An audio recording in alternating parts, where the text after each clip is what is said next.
అంటే ఒక పులి 300 కేజీలు బరువు. హైయెస్ట్ 200 అయితే కామన్ కదా, 150-200 కేజీలు ఈజీగా ఉంటుంది. మెత్తగా ఉంటది కదా ఒక్కొక్కసారి ఫారెస్ట్ లో ముళ్ళు.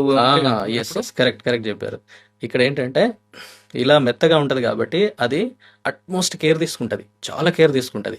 ఎట్లా మంచి డస్ట్ ఉన్నటువంటి ఏరియాస్, కాలిబాటలు, మెత్తగా ఉన్నటువంటి ప్రాంతాలు వీటిని ప్రిఫర్ చేస్తుంది. అంతేగాని రాళ్ళు రప్పలకి వెళ్ళి ముళ్ళు ఉన్న కాడికి పోదది. ఒకవేళ గుచ్చుకుంది అనుకోండి, గుచ్చుకుంటే ఇంతే సంగతులు. అది అందుకనే అంత ఇంపార్టెంట్ దానికి. గుచ్చుకుంది అనుకోండి, గుచ్చుకుంటే అది చిన్న గాయం అయితేనేమో దానికి ఉన్నటువంటి వ్యాధి నిరోధకత శక్తి ఉంటుంది కదా, వ్యాధి నిరోధక శక్తితోటి ఇమ్యూనిటీ ఉంటుంది కాబట్టి అది గాయం మానిపోతుంది.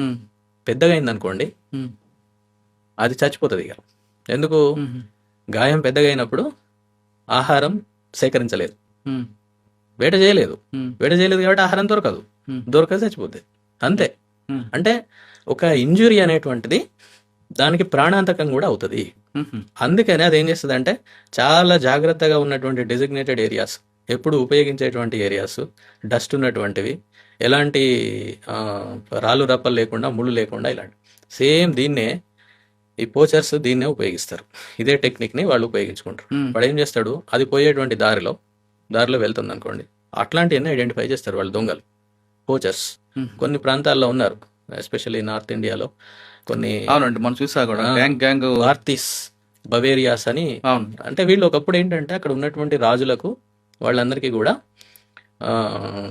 హంటింగ్లో వాళ్ళకు హెల్ప్ చేసేవాళ్ళు అనమాట. అట్లా ప్రొఫెషనల్స్ వాళ్ళు. ఆ విధంగా తర్వాత ఏమైంది, ఈ హంటింగ్ అనేది 1972 వన్యప్రాణి చట్టం వచ్చిన తర్వాత అవన్నీ నిషేధించడం అయింది. తర్వాత వాళ్ళకి ఏమి ఉపాధి లేకుండా పోయింది, వ్యవసాయం అట్లాంటి పనులకు వెళ్ళిపోయారు. కానీ కొంతమంది ఈ దీంట్లోకి మళ్ళీ ఇదేమైందంటే ఈ టైగర్ గురించి కొన్ని మూఢనమ్మకాలు ఇలాంటివి ఉన్నాయి కదా, వీటి కారణంగా దీని ఒక మార్కెట్ ఇలాంటివి ఉండడం, వాటిని చంపడము ఇలాంటివి చేస్తుంటారు. వాళ్ళు ఏం చేస్తారంటే ఈ దారిలో ఆ టైగర్ పోయేటువంటి దారిలో అట్లాంటి వాటిని ఐడెంటిఫై చేసి వాడు ఏం చేయడు, సింపుల్గా ఎండు పుల్లలు, ఎండు కట్టెలు దాని అడ్డంగా వేస్తాడు అంతే. అదేం చేస్తుంది, వచ్చిన తర్వాత దానికి అర్థమవుతుంది ఇక్కడ ఏదో ఎండు పుల్ల ఉందని అంటే, అది కట్టె ఉందని అంటే అది డీటూర్ పక్కకు తీసుకుంటుంది, డైవర్షన్ తీసుకుంటుంది. ఆ డైవర్షన్ తీసుకునే కాడ వాడు ట్రాప్స్ చేస్తారు, అందులో పడిపోతుంది. అంత సింపుల్. అంటే ఇక్కడ చూడండి, అది మెత్తటి ప్యాడ్ కారణంగా, కారణంగా అదేమో వేరే వాటిని రాళ్ళు, పుల్లలు, ముళ్ళు ఉన్నటువంటి ఏరియాకి ప్రిఫర్ చేయకపోవడం వలన ఇలా ట్రాప్లో పడిపోతుంది అన్నట్టు.